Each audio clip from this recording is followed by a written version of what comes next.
Have you ever been misunderstood so deeply that even explaining felt pointless? Like when the words in your mouth couldn't match the storm inside your chest? That morning, in a quiet courtroom with no cameras, no headlines, and no applause, a man sat in silence, his story untold, his name already judged. He wasn't wearing a uniform that day. Just a worn-out jacket, sleeves rolled neatly to the wrist, and a stare that never quite met anyone else's. His name was Samuel Walker, though the bailiff just called him defendant. And sitting loyally at his feet, with soft, watchful eyes, was Max, the dog who had walked beside him through things no one else had stayed for. The room wasn't crowded. A few faces in the benches, one reporter scribbling notes, a public defender flipping through papers that didn't say enough. The judge adjusted her glasses and looked up. "Mr. Walker," she said gently, "you're charged with assault. Do you understand the charges?" He nodded once, slowly. But here's what didn't make the transcript: the way his fingers trembled, not from fear, but from holding something in. The way Max's ears twitched at every sudden noise, as if echoing memories only the two of them understood. And the way no one asked the most human question of all. What happened before the fist? Because by the time the punch landed, in the middle of Whitestone Park, on a bright Thursday morning, the verdict had already been formed in the eyes of strangers. A man snapped. A veteran lost it. Another incident. Another file. But in the hush of that courtroom, with only Max to steady his breath, Samuel Walker wasn't trying to defend himself. He was just trying to hold together what was left of the version of himself no one ever got to know. They said Samuel Walker had a home. Technically, that was true. 4 walls. A door that creaked. A mailbox that hadn't held a letter in over a year. But if you asked Max, the dog who followed his every step, Sam's real home was the floor beside his bed, boots neatly placed, always within reach. He never unpacked fully. His duffel sat in the corner of the small studio apartment, zipped but worn from too many years on the move. Max had a padded mat by the window, but he rarely used it. Most nights, he slept curled at Sam's feet. They didn't talk much, but they didn't have to. Their silence said everything. Sam didn't own a television. He couldn't take the sudden sounds, the shouting. Instead, he listened to the hum of the refrigerator, and the low breathing of Max's routine was everything: breakfast at 6:15, leash check at 6:30, and always a walk with no music, no phone, just the rhythm of steps on pavement. There were days when neighbors waved. Sam nodded. Rarely smiled. He wasn't unfriendly, just unfinished. Like he was still waiting for someone to tell him the war was over. Once, a woman from upstairs saw Max licking Sam's hand in the stairwell. She smiled and said, "That dog's your guardian angel." Sam looked at her for a moment, and then said, in a voice that barely broke above a whisper, "He's the only one who didn't leave." At night, Sam slept with his boots on. Not always, but enough that the creases at the ankle had deepened like old scars. It wasn't a fear of running, it was a fear of needing to. Of waking up to something not quite right and not having time to be ready. The VA called once a month. Asked if he was managing.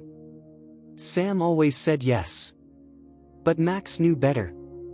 There were nights when Sam sat in the dark, staring at nothing. Max would walk over, rest his chin on Sam's knee, and wait. No bark. No whine. Just presence. Sam would eventually whisper, "I'm still here, right?"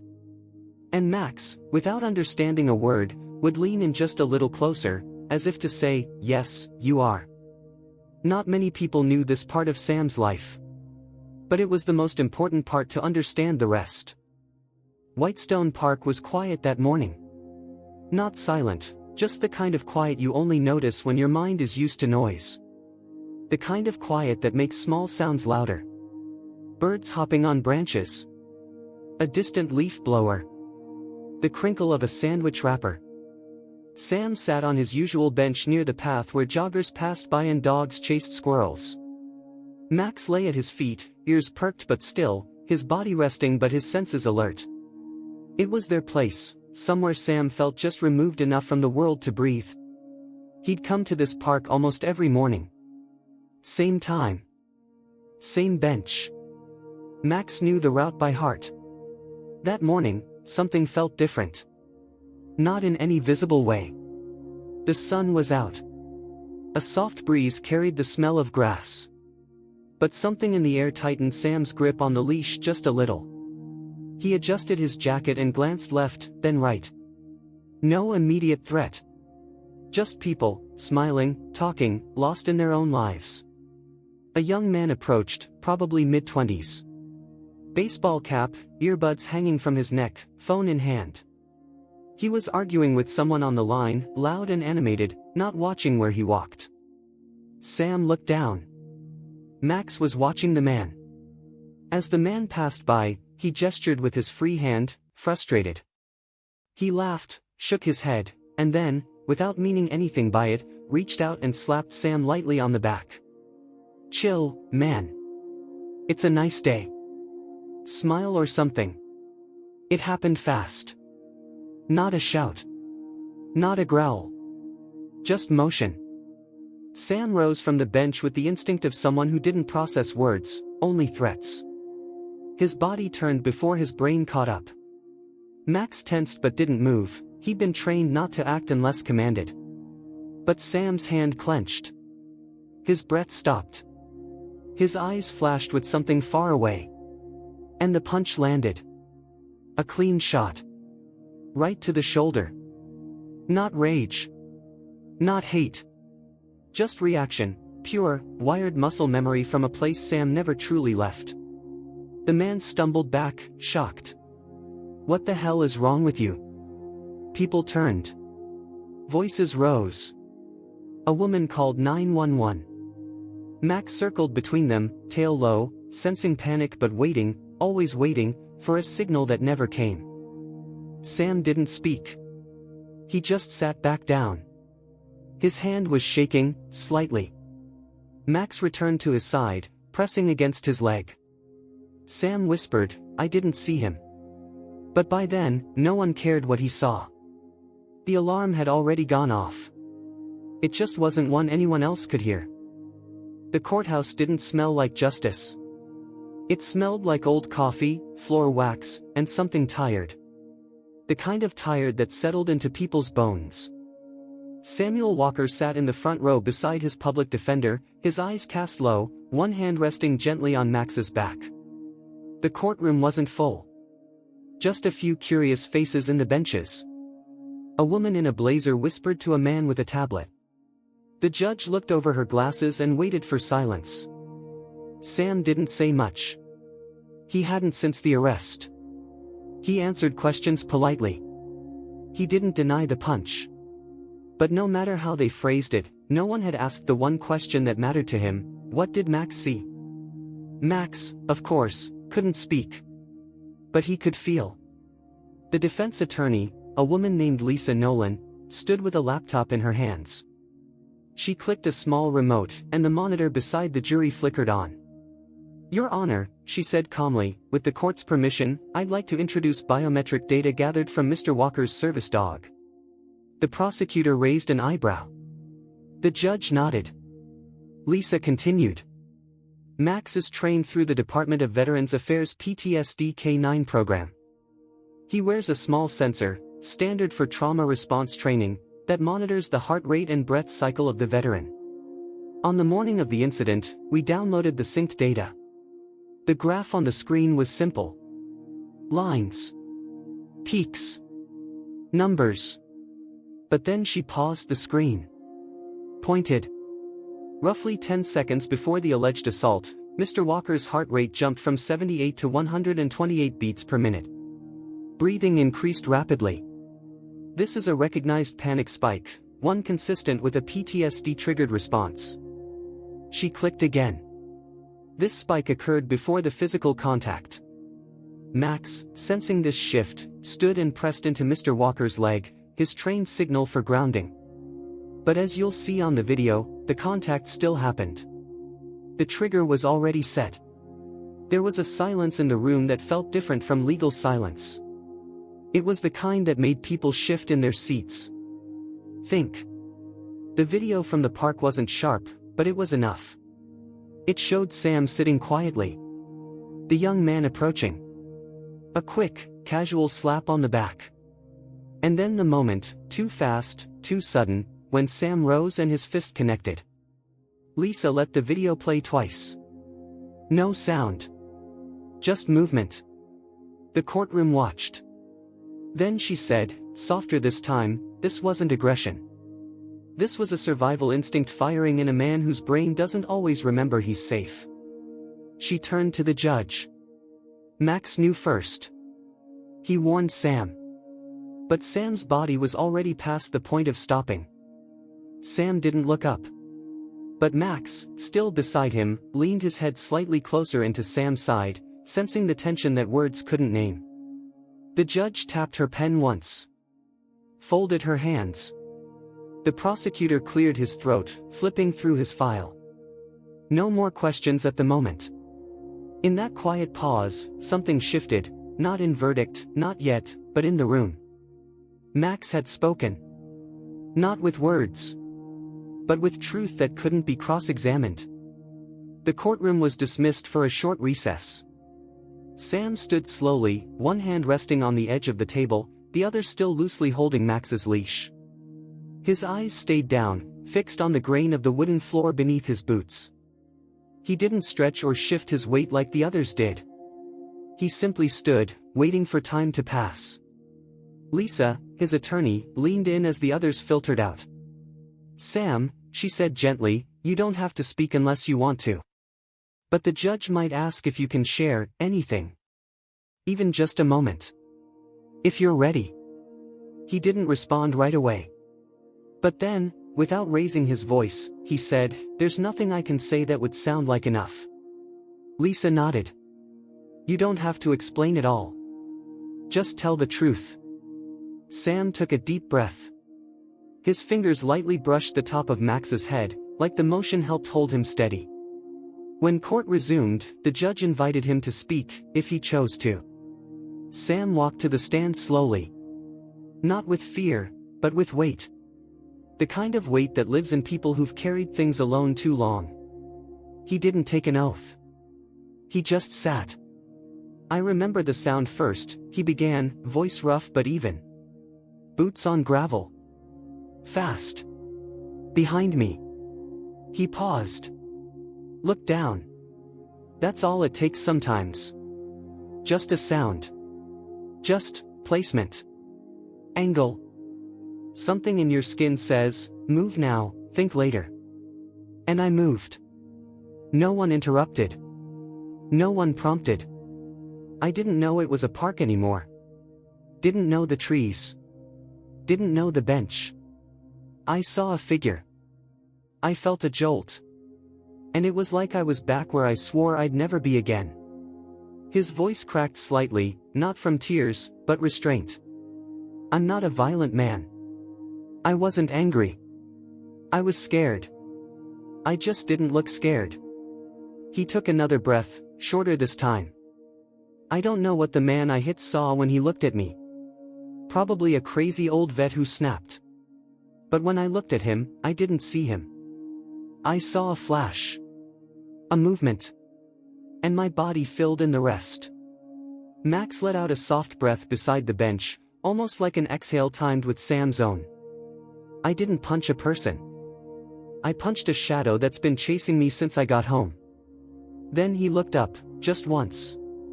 I'm sorry someone got hurt. I truly am. But I need someone in this room to understand. I didn't choose that moment. It chose me. The judge watched him for a long while. Then nodded for him to step down. Sam walked back to his seat. And Max, as always, walked with him. The holding facility was just a short drive from the courthouse, but to Sam, it felt like another country. Not because of the bars or the schedule or the staleness in the air, but because of the silence. The kind of silence that didn't ask you questions or offer you kindness. It just sat there with you, heavy and cold. He didn't argue the holding order. He didn't ask for bail. He didn't ask for anyone to come see him. And no one did. 3 days passed. Meals were pushed through a slot. Officers checked on him out of protocol, not concern. No mail. No calls. No messages from anyone who might have known his name before the news got to it. Sam kept to himself in the small cell, sleeping light, pacing slow. The cot was narrow. The walls, indifferent.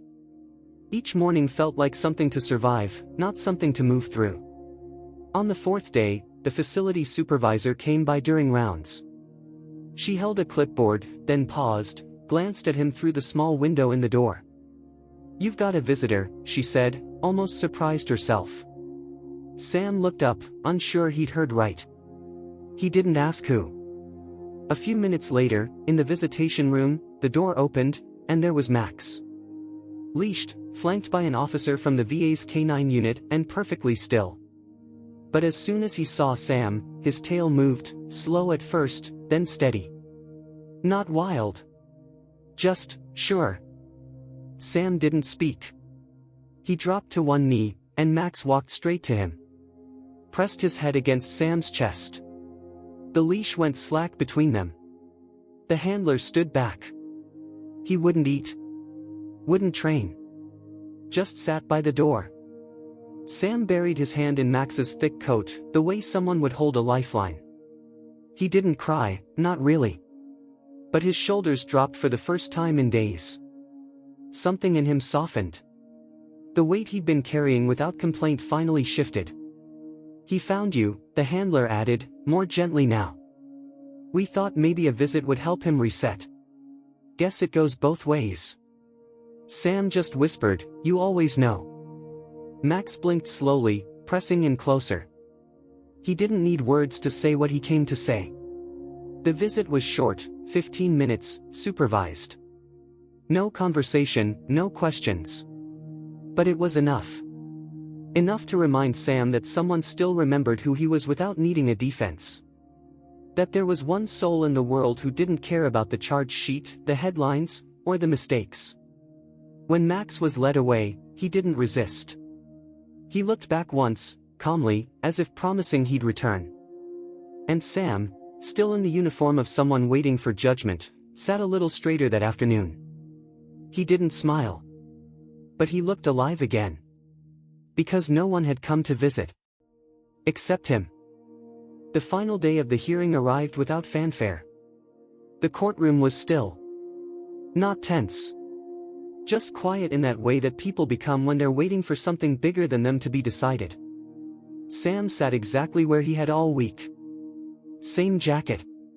Same expression. Same quiet dog by his side. Max was lying down, his head resting between his paws, but his eyes stayed open. Judge Elaine Monroe took her time reviewing the documents in front of her. She wasn't the kind of judge who rushed. She looked not just at the law, but at people. She understood things didn't always fit into a clean column. When she finally spoke, her voice was calm but direct. This court acknowledges the evidence presented, including the biometric data, the testimony regarding Mr. Walker's mental health history, and the video footage provided. She paused, scanning the room, before continuing. It is the judgment of this court that Mr. Samuel Walker acted under a triggered PTSD response. Though the act of striking the victim was not legally justified, it is deemed involuntary under the circumstances presented. Lisa, Sam's attorney, let out a slow breath. Not a victory cheer, just a quiet exhale. "The charge of assault is hereby dismissed," the judge said. "Mr. Walker, you are free to go." Sam didn't move. Not right away. The words had landed, but they hadn't changed his posture. Because for him, the outcome had never been about the charge. It had been about whether anyone would understand what the world looked like through his eyes. He finally stood. Max rose beside him, mirroring every movement like a shadow with a heartbeat. Lisa offered a faint smile. "You did well, Sam." He nodded. Not in celebration. More like acknowledgement. Outside, under a sky just beginning to shift toward dusk, Sam knelt beside Max on the courthouse steps. No reporters. No questions. Just wind and space and time. You told them, he said softly to Max. I couldn't, but you did. Max leaned his head into Sam's shoulder. A gentle nudge. Just enough to say, I never left. The verdict hadn't changed Sam. It hadn't erased the memory or softened the scars. But it had done something else. It had reminded him that there were still people willing to look deeper. People who didn't just want to judge what happened, but to understand why. And for a man who had stopped expecting that kind of grace, understanding was more than enough. A few days later, Sam returned to Whitestone Park. Same bench. Same early hour. The same breeze rustling through the trees. The only difference was the weight he no longer carried in his chest. He sat slowly, placing both hands on his knees. Max settled at his feet, like always. But this time, the leash was loose. Not tight. Not coiled around Sam's wrist like a lifeline. Just there, soft and slack, resting gently between them. People passed by. Some nodded. One or two glanced a second too long. But no one approached. Sam didn't mind. He didn't need to be seen. He just needed to be allowed to sit. To breathe. To be a man in a park with his dog, and nothing more complicated than that. He looked down at Max. You don't care what I've done, he said quietly. Never have. Max looked up, his tail brushing once against the grass. No medals. No speeches. Just you, being here. Like always. The leash hadn't judged him when he clenched his fist. It hadn't recoiled when his breath grew sharp or his memories too loud. It simply stayed between them, tethered not to control, but to connection. Sam leaned back against the bench. Closed his eyes for a moment. The sun reached across the grass and warmed the tops of his hands. No sirens. No voices raised. Just the sound of wind, and the comfort of knowing someone beside him understood everything without needing it explained. And for the first time in years, Sam didn't feel like he was waiting for something terrible to happen. He was just here. With Max.